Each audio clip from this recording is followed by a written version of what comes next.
Bismillahirrahmanirrahim. Assalamualaikum warahmatullahi wabarakatuh. Selamat sore, salam sejahtera untuk kita sekalian.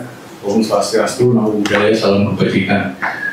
Terima kasih teman-teman media yang saya hormati, saya cintai, saya banggakan, yang sore ini sudah memenuhi panggilan undangan kami terkait nanti ada informasi yang akan disampaikan langsung oleh Bapak Direktur Pendidikan Jamsi Khusus terkait dengan perkembangan terkini penanganan penyidikan dugaan tindak pidana korupsi dalam pengelolaan tata niaga komoditas timah di wilayah izin usaha pertambangan IUP di PT Timah Terbuka dari tahun 2015 sampai dengan tahun 2022, termasuk hari ini tadi ada penahanan tersangka baru yang detailnya akan disampaikan oleh Bapak Direktur Pendidikan. Sekaligus pada kesempatan ini ada dari ahli lingkungan Prof. Bambang dari IPB yang nanti akan menjelaskan terkait dengan kerusakan yang terjadi dalam perkara ini. Monggo Pak Dirvi, silakan. Terima kasih. Assalamualaikum warahmatullahi wabarakatuh. Selamat sore, salam sejahtera bagi kita semua. Yang terhormat rekan-rekan wartawan, sebagaimana disampaikan oleh Bapak Kasubdit, hari ini kami sampaikan perkembangan penanganan dugaan tindak pidana korupsi dalam tata niaga komoditas timah. Hari ini tim penyidik telah memanggil 11 orang saksi, sehingga total sampai dengan hari ini sudah 130 orang saksi kita periksa, dan dari 130 tersebut 9 orang telah kita tetapkan sebagai tersangka. Hari ini 1 dari 11 orang saksi tersebut kami tetapkan sebagai tersangka setelah memperhatikan alat bukti yang telah kami kumpulkan. Saksi yang kami tetapkan adalah saudara RL Romeo 5 dalam kapasitas selaku General Manager PT TIN.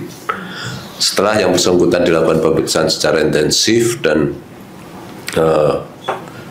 berdasarkan alat bukti yang cukup, yang bersangkutan kita tetapkan sebagai tersangka, dan untuk kepentingan pemeriksaan penyidikan, percepatan penahanan perkara, yang bersangkutan selanjutnya kami lakukan tindakan penahanan untuk 20 hari ke depan di rutan Pondok Bambu. Adapun kasus posisi yang dilakukan oleh saudara RL adalah bahwa tersangka RL dalam kapasitas selaku General Manager telah menandatangani kontrak kerjasama yang dibuat bersama-sama dengan tersangka MRPT dan tersangka EE, masing-masing dari PT Timah, di mana dalam rangka untuk mengakomodir perjanjiannya tersebut, saudara RL melakukan kegiatan pengumpulan biji timah yang di-cover dengan pembentukan perusahaan boneka atau perusahaan-perusahaan yang dipergunakan oleh saudara RL untuk mengakomodir pengumpulan biji timah. Nah, adapun pasal yang disangkakan adalah pasal 2 ayat 1 dan pasal 3 yungto pasal 18 Undang-Undang Tindak Pidana Korupsi, yungto pasal 55 ayat 1 ke 1 KUHP. Mungkin itu yang bisa kami sampaikan dalam perkembangan penanganan korupsi. Selanjutnya, untuk membuat terang peristiwa pidana ini akan kami persilakan Profesor Bambang selaku ahli lingkungan untuk menggambarkan betapa rusaknya, betapa berbahayanya kegiatan pertambangan ilegal ini. Mungkin pada Profesor silakan. Baik, terima kasih Pak Didik, teman-teman yang saya hormati. Assalamualaikum warahmatullahi wabarakatuh. Selamat sore. Dalam hitungan beberapa menit ke depan, kami ingin menunjukkan hasil verifikasi lapangan, kemudian dianalisis dan kita menggunakan satelit. Sampai hari ini kita tahu berapa yang sudah dibuka dan seperti apa kondisinya, dan terakhir itu nanti seberapa besar nilai kerugian lingkungan ya yang harus ditanggung oleh negara seperti itu. Izin saya berdiri mungkin.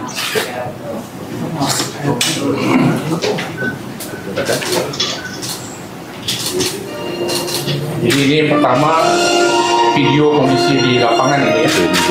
Baiknya. Kebetulan saya juga ke lapangan. Ini bukan hanya satu lokasi, ada beberapa lokasi banyak karena ada di cover di seluruh area di Bangka Belitung.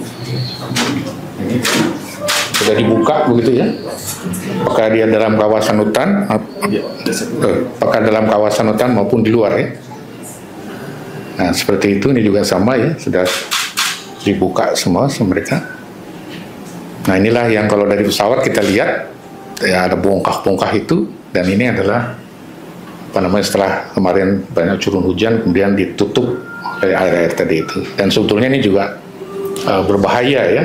Jadi teman-teman bisa lihat betapa dasarnya kerusakan itu gitu ya.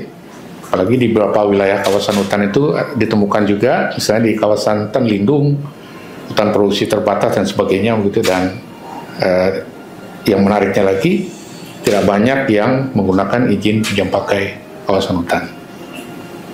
Jadi bisa terbayangkan betapa rusaknya ini ya, seperti ini.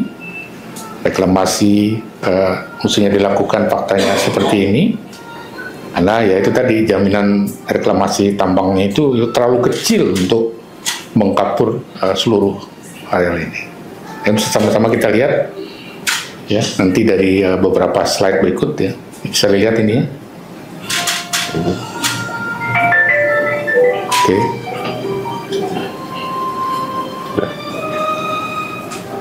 Nah ini juga sama ya, dalam rangka untuk pembukaan itu berbagai macam aktivitas kegiatan dilakukan ya, dan hasilnya seperti ini yang ditinggalkan begitu saja begitu ya, seperti itu. Enggak mas, langsung slide berikutnya. Cukup.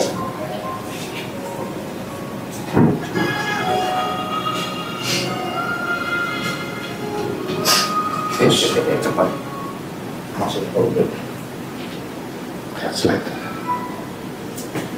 dibesarkan. Nah jadi kami merekonstruksi dengan menggunakan satelit ya, mulai dari awal ya, seperti apa ini misalnya pada bulan Juni 2015, yang merah-merah ini adalah wilayah IUP dan ini adalah non-IUP, tidak ada IUP-nya.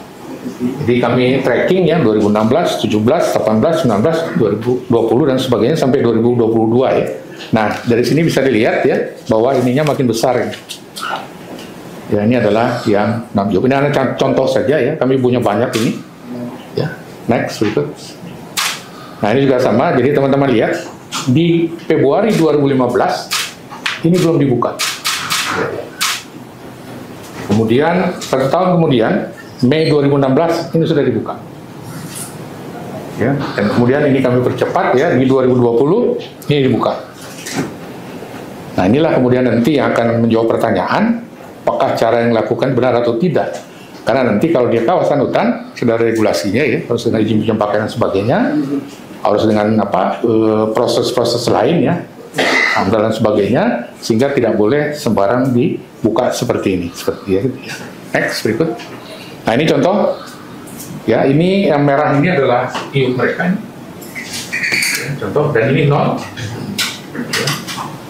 Kemudian dari sini kita lihat ini IUP yang merah ini. Nah ini juga makin besar ini. Nah di sini kita masih lihat ada yang hijau-hijau. Nah kemudian di September 2023 ini yang ini makin besar juga. Nah ini mereka sudah mulai ini kerjakan di sini. Jadi kami tracking semua ini ya, ada sekian, nggak perlu saya sebut ya, banyak sekali ya lokasi ini untuk membuat terang suatu perkara, dalam hal ini perusakan seperti ini gitu ya. Silakan next. Nah dari hitungan kami mendapatkan bahwa sampai hari ini begitu ya, IUP yang terdapat per kabupaten di Provinsi Bangka Belitung, misalnya Bangka itu ada 76.722,227 hektar. Bangka Barat 56.358,218 hektar, Bangka Selatan 117.088,585 hektar, Bangka Tengah 30.808,598 hektar, Bangka Belitungnya sendiri 30.434,148 hektar, kemudian di Beltim, di Belitung Timur itu 37.535,452 hektar, dan di Kota Pangkal Pinang sendiri ada 706,346 hektar. Nah, totalnya itu semua di di 1 sampai 7 ini adalah 349.653,574 hektar. Berikut. Nah, kemudian ini yang sudah digali sampai dengan sekarang. Berdasarkan perhitungan kami dari tracking 2015 sampai dengan saat ini, ya, dan dibantu oleh satelit dan sebagainya, karena kami verifikasi lapangan, checking, ambil sampel dan sebagainya, memastikan seperti yang tadi dilihat di video itu, dan kami akhirnya mendapatkan data seperti ini. Jadi di Bangka sendiri itu sudah dibuka 28.479,557 hektar, di Bangka Barat 24.836,483 hektar, Bangka Selatan 24.372,431 hektar, di Bangka Tengah 24.222,049 hektar, di Belitung 25.180,136 hektar, kemudian di Belitung Timur 43.175,372 hektar. Ini kenapa di merah? Karena ini yang paling besar di antara ini, kabupaten ini, dan di Kota Pangkal Pinang sendiri ada 97,036 hektar. Total yang sudah dibuka sampai hari ini adalah 170.363,064 hektar. Next. Nah, ini contohnya, teman-teman bisa lihat ya. Ini batas kabupaten ini. Nah, ini. Nah, bisa dibayangkan ini bukaan semua ini. Ini misalnya Kabupaten Bangka. Kemudian di Bangka Barat juga sama ya. Merah-merah ini adalah bukaannya juga seperti ini. Jadi kami punya data seperti ini gitu ya. Seluruh kabupaten bahkan sampai dengan kecamatan dan desa. Next. Gitu.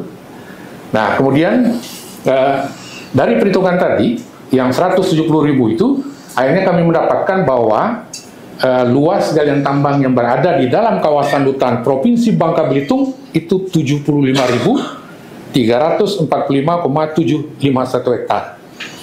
Ini bersumber dari hutan lindung 13.875,295 hektar, HPT 59.847,252 hektar, kemudian hutan produksi yang dapat konversi 77,83 hektar, kemudian ada taman hutan raya 1.238,97 hektar, bahkan di Taman Nasional pun ada, yaitu 306,456 hektar, sehingga totalnya adalah 75.345,751 hektar.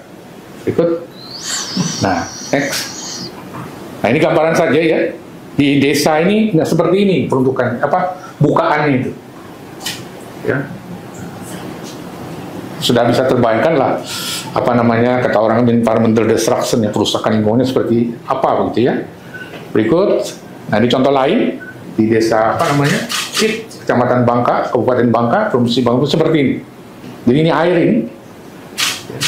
Ada yang berwarna biru ininya, ada berwarna hijau dan sebagainya. Next, gitu. Nah, akhirnya jadi sudah disampaikan tadi, hingga hari ini total luas yang sudah dibuka itu adalah 170.363,064 hektar, terdiri dari luas galian di kawasan hutan 75.345,7512 hektar, luas galian non kawasan hutan 95.017,313 hektar, dan dari luasan yang 170.000 ini ternyata yang memiliki IUP itu hanya 88.900,462 hektar, dan yang non IUP itu 81.462,602 hektar. Nah, ini tambahan saja dari hitungan kami ya, dari bukaan berdasarkan setelah satelit dan verifikasi lapangan, kami menemukan bahwa tambang yang sudah dibuka antara darat dan laut itu sudah hampir 1 juta hektar.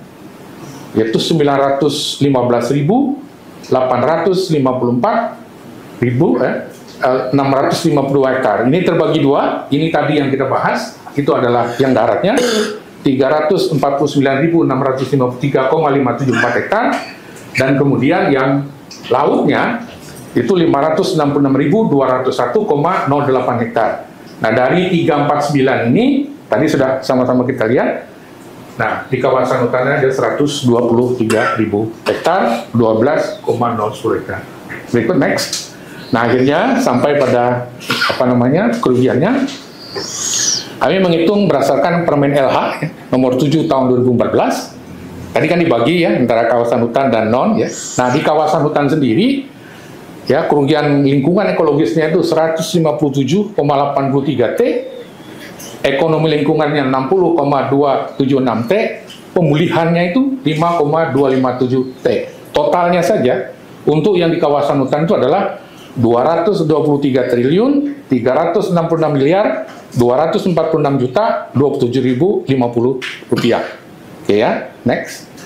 Dan kemudian yang non kawasan hutan, ya biaya kerugian ekologisnya, ya itu 25,87 triliun, dan kemudian kerugian ekonomi lingkungannya 15,2 T, dan biaya pemulihan lingkungan itu adalah 6,629 T. Jadi total untuk yang APL adalah 47,703 triliun. Next. Nah, kalau semuanya digabungkan, maka kerugian ekologisnya, baik yang terjadi di kawasan hutan maupun non kawasan hutan, itu adalah 183,7 triliun. Ekonomi lingkungannya ya, perusakan dan sebagainya tadi 74,479 triliun. Biaya pemulihannya adalah 12,157 triliun. Totalnya kerugian akibat perusakan tadi itu yang harus juga ditanggung oleh negara adalah 271 triliun 69 miliar 688 juta 18.700 rupiah. Kira-kira begitu, Pak Didik. Terima kasih. Assalamualaikum warahmatullahi wabarakatuh. Itu tadi hasil penghitungan kerugian ekologis dari ahli, dan kerugian ini masih akan kita tambah dengan kerugian keuangan negara yang sampai saat ini masih berproses. Tentang berapa hasilnya nanti masih kita tunggu. Dari hasil apa yang dipaparkan oleh Profesor Bambang, nampak bahwa sebagian besar lahan yang ditambang adalah masuk ke kawasan hutan, dan area bekas tambang yang seharusnya dipulihkan sama sekali tidak dipulihkan dan ditinggalkan begitu saja, sehingga menimbulkan bekas lubang-lubang besar dan rawa-rawa yang tidak sehat bagi lingkungan untuk masyarakat. Mungkin itu yang bisa kami sampaikan. Barangkali ada pertanyaan. Terima kasih. Wassalamualaikum warahmatullahi wabarakatuh.